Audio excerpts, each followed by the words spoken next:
Okay, so run into a few issues with the boxing of it in. Obviously this is a problem that you'd run into if you're using just stuff laying around that's not quite square. Like I said earlier, we bought the new front fencing that was new, so it was all square, but the back part of the pen up there was bent because it had been run over, and we straightened it out somewhat, but obviously it wasn't completely square and everything. So obviously some issues that we'd run into are this side not being square with it, and we couldn't just slope the box, part of the boxing, part of the frame. This is just laying there. I'm just trying to figure out what to do with it, but this is all in.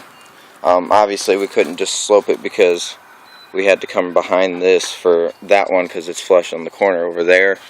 That one's not quite flush over there, but I think that has to do more with just the way we set it up, less of the way it was square. But that one's not going to be a big deal because it's like barely off, so it's like we can run down the plastic on that end without a problem of the way it comes down without any kind of problems there.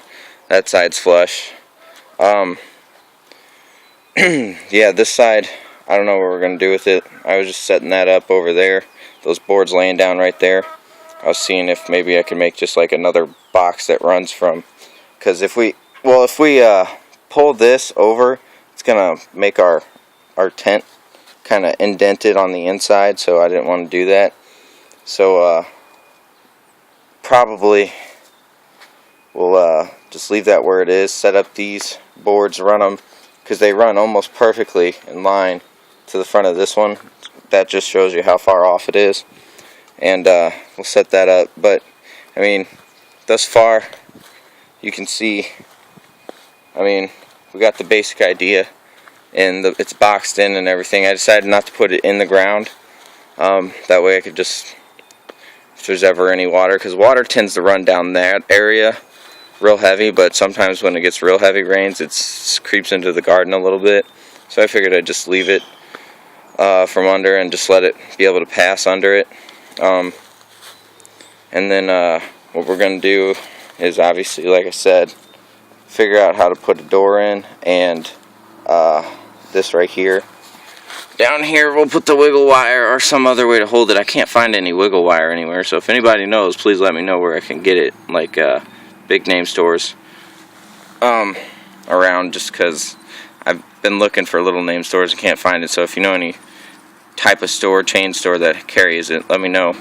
But we'll wiggle wire around the hole outside, and that'll be what holds the plastic down. Probably, though, what we're wanting to do, though, is, since we want to try to keep it warm in the winter to grow veggies in the winter, we'll probably do is build some kind of plywood covering for the front, and then maybe like a little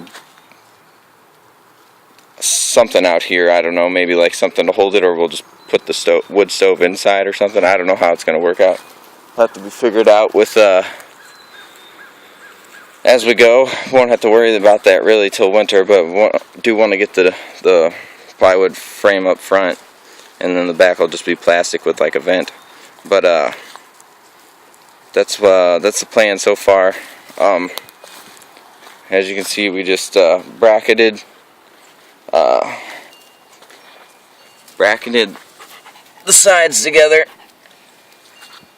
and then for the straight pieces that we had to connect, because I couldn't carry that long of wood in my truck, so what we did is, when we cut the pieces to length, I just used a truss connector to connect those pieces. It's not like it's got to be super sturdy and strong.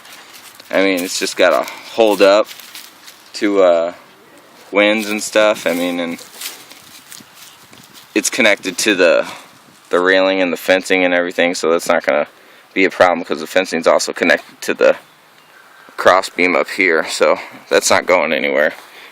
We'll see how it goes. I'll let you know if I figure out my problem here. If anybody has any suggestions for it, let me know. Yeah, I'll get back to you when I get more done. Alright, bye.